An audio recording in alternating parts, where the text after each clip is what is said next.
Chaim, this Farbrengen is in honor of Mashiach Zirkind, the birth of Mashiach. And Moshe Frank's niece, he wrote. What about his niece? So when the Rebbe was in Berlin, so the Rebbe wrote a letter to his mother-in-law. He wrote a letter on Erev Tisha B'Av. So he writes the letter that it's the birthday of Mashiach Zirkind. In honor of the birth of his new niece. In honor of the birth of his new niece, Mazel Tov. Sarah Berkowitz. Mazel Tov. So we're standing in Shabbos Parshas Devorim, Shabbos Chazayin, and the Rabbi Yitzchak Barditchev says that on Shabbos Chazayin every single Jew is shown. He doesn't see it by himself necessarily, but he's shown from above the third base Hamikdash from a distance, and by him seeing the third base Hamikdash, it has an everlasting effect on him. He says a mashal of a father that bought a suit for his son, and the son didn't know how to be careful with it, as most small children aren't, and he ripped it up, he got it all torn. So the father tried a second shot, he buys him another suit. Here again, the son wasn't careful with it, he got it torn. So the third time, the father said, I'm not going to buy you a suit. He just continuously, what I will do is, he buys a suit, but he doesn't give it to the son, he has it playing in a special place. And certain specific times, from time to time, he shows him the door, the closet, shows him the suit, and he says, and you'll know how to behave, and know how to treat it with respect, and it doesn't get torn, then I'll give it to you. By the son seeing that itself, it says, it's poil on him, it affects him that he should go b'derech hayosher, should go on the upright path. K'moi teva, becomes like nature to him. It's not like that he's this itself makes him change his approach. He realizes that when he'll be able to conduct himself appropriately, he'll get the suit. So the father gives him. So this makes him behave in the proper way. The Rabbi spoke about this just probably every Shabbos Chazayin. And the point is that we know, there's many points to bring out from over here, but first of all, the point is that within the worst destruction, within the destruction of the Beis HaMikdash, you have the birth of the third Beis HaMikdash, the birth of Mashiach. There's a famous story that the Medrash Rabbi brings, the Yerushalmi brings, of there was an Arab person that, many interpretations of the story, but at least the Pshat, was an Arab individual that knew how to tell the meaning of the speaking of animals. The different, right? So it was a Jew that was tied up. He had his ox tied up to plow the field, and the ox makes a moan, and the Arab says, "Open up your ox." Your Beis HaMikdash was destroyed. And that, take off the yoke. In other words, the ox was tied up with the yoke to plow the fields. He told the Jew, Beis HaMikdash just destroyed. You shouldn't be plowing a field, you should be mourning. And then the ox makes another moan, and he tells the Jew, okay, get back to work, tie back ox. Mashiach was just born. It's a whole continuation of the story. But the Rabbi says that it wasn't too long. It was a few minutes apart. The Beis HaMikdash was destroyed, Mashiach was born. And how was Mashiach born? If the Beis HaMikdash is destroyed, David is angry with the Jews, how was Mashiach born? So there's an interesting insight, and there's many different interpretations, but one very insightful point is that the Jewish people saw the Beis HaMikdash destroyed. That feeling of whatever you want to call it, remorse, shock, that itself caused such such an awakening in their hearts. That is what brought Mashiach into the world. You understand?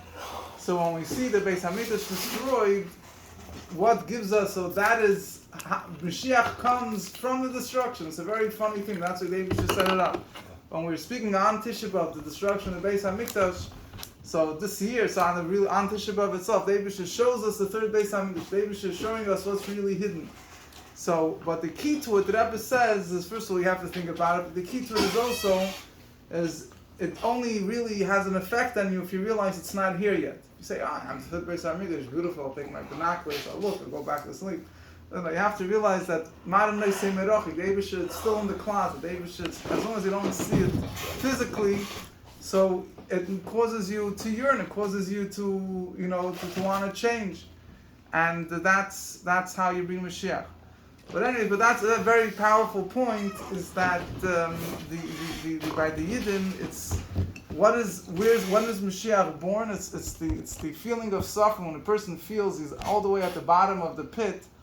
That is when he's able to have his emissary Yeshua. Why? Because Oimek Krom and Oimek Tachas, the highest heights, is in the ultimate low. A person feels that the person still is satisfied with himself. He's happy with life. He could be even more successful, but he's not going to go. He won't make the quantum leap. When a person reaches rock bottom, then he's ready for a completely new overhaul. So when the Yidden reached the rock bottom, that was when Mashiach appears. So that's one Nekudas. When it comes to what is the lesson? Lesson I think is very important. The lesson is based on another teaching of our sages. That Rabbi and Yosef had different views on if they want to be alive when Mashiach comes. So Rabbi said, Yosef le'ach mimei.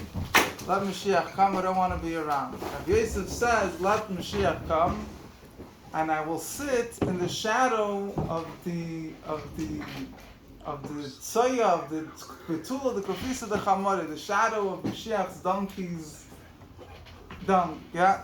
So whatever. So there's a whole discussion about this. What this means. One interpretation is that if Yosef saw the lowliness of the generation that will be before Mashiach, right? A donkey represents chamor's oisius chomer. Donkey represents materialism. The tzoya, the dung of the donkey, represents that materialism reaches its lowest peak, or whatever you want to call it. And then there's the shadow of the dung. The shadow of the dung is even worse. So Rabbi says, Oiveh, such a corrupt generation, lazmid up. I don't want to have anything to deal with it. What does Rabbi Yosef say? No, I'll sit in the shadow of the dung. In other words, Rabbi Yosef realizes that when it reaches rock bottom, it can only go up. So why did Rabbi Yosef say it? So the Rabbi says Rabbi Yosef was completely buttered. He was an anab. He didn't think about himself at all. When somebody thinks about himself, somebody has some excuse. How could he be in a generation that's so lowly? I mean, it's, when you have expectations, when you have a certain level you want to keep up, it's the level right before Mashiach comes. The world is all the way at the bottom of the barrel. You need to be ready to completely forget about yourself and whatever darkness you aspire to in Avodas Hashem, and just focus on Mashiach. But Rav Yosef didn't care. His personal self didn't make any difference to him. He was a complete humble person. So by him, even if it'll be a nothing, even when Mashiach comes, if it bleiben with garnish, but that's what he wanted. So the nekuda is, you have to focus on the goal. There's a famous Moshe, Mendel Fulterfas said when he was in Siberia. So in Russia they do something which is called social engineering. They take professors and everyone and they put them into Siberia, and they take lowly people and they make them the generals. But anyway, in Russia is an interesting place. So Mendel Fulterfas was in Siberia, so you had anyone that sneezed when they mentioned Stalin's name, it could have been a great doctor, a lawyer. Anyway, so there was one of the guys together with him was the athletic, whatever you call it, the athlete, and he said he was an expert tightrope walker. That's what he claimed. He claimed when he was there. So people thought that he's boasting, crazy, you had to have some cover story. And it was one time that they had some little vacation. So he said, here, you wanted to they put a rope, they tied one end to one tree, one end to the other tree, and he climbed up, and he started walking. And they saw that he wasn't a bluffer. He knew his skill. Later, he asked Rav Mendel could tell him what is the most dangerous point in the whole mahalach, the whole thing. What is the most dangerous point of his walk? So Rav Mendel told him that the most dangerous point is he went from one tree to the other tree, and then he turned around to go to the other back to the first tree. So he said that was the most dangerous point. And he said, you're right. And he said, what's pshat? He said, the chokhmah of the tightrope walker is that he focuses on his goal. In other words, the way how he keeps his balance is because he's focused on his goal, and he's not thinking about, am I leaning to the right, am I leaning to the left, am I falling off, am I falling on? He's focused on the goal. When he turns around, at that moment, so his goal changes. Right. So in other words, doesn't see that tree, and he doesn't see his goal in front of his eyes. But that's the most dangerous thing. So that mental learn to Hiron Avodas Hashem is that if you want to be successful in the shlichus that Rabbi sent you on, you want to be successful in reading Mashiach, you have to focus on the goal. There's always ups and downs, and you're falling to this side and to that side. The question is, if you focus on your goal, that's all in your head, so you'll keep your balance, you'll get there. But if you start thinking about this, that, the second the goal is out of sight, that's dangerous. So the Nekuda is that for thousands of years, the Jewish people weren't going through easy times, but what kept them wasn't just crying in Tisha B'Av, but it was more, they realized it was a goal, it was a mission, it was light at the end of the tunnel. So even if today, Baruch Hashem, we're not literally suffering as they did years ago, but it's a tumultkeit. Everything that goes on Pasha makes it that it's very hard to keep your goal for more than a second. The attention span today is 3 seconds. It's a goldfish. Huh? It's a goldfish. Anyway, so the Nekuda is, but the bottom line is you have to know that Dafka where you are, Dafka what it's in the garnish as he said before, in the bottom of the nothing, that's where you bring Mashiach. So when it comes to Tisha B'Av, that's what we learn from Shabbos Chazan. The whole Chumash Devorim is words of rebuke, right? Eila Devorim is teicha, it's rebuke. So from one hand, it's speaking about how we did this, how we did that, but at the end of the day, is that this is Chumash Devorim is very, very powerful. This is Moshe Rabbeinu's connection with the Yidden is revealed in an open way, how he loves them, he's taking care of them. Such love, rebuking them like he only rebuked them, he only rebuked them before he passed away. And right, how did he rebuke them? After he did all the favors. He didn't just sit down and say, hey, Shalom Aleichem. What are you doing this? What are you doing that? After 40 years of taking care of them, he finally sat down and says, okay guys, it came time to talk. I'm about to leave. But anyway, the Nekuda is that, and it speaks all about Yerusha Sa'adas, that they're going to get Eretz Yisrael. He wasn't just rebuking them, he was preparing, they were getting now Eretz Yisrael. But the point is that from one hand, the looks, Moshe this, that, but the other hand, this is the potential. But it's interesting, right? The bottom line is, Jewish people, that's why the Eibush made it. The person could be told for 100 years that if you're going to do this, you'll reach rock bottom, right? The Yidden knew that the Beis HaMikdash would be destroyed. They didn't believe it was true. They couldn't believe that it would happen.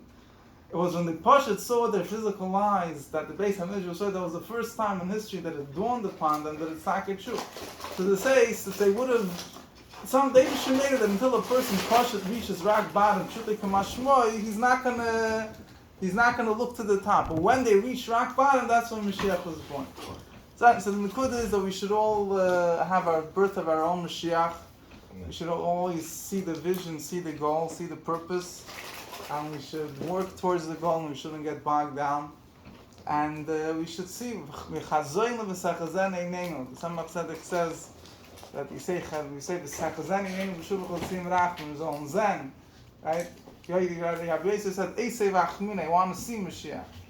It's something we should see it in a merciful way. Chaim, Shabbat Mashiach now. Amen.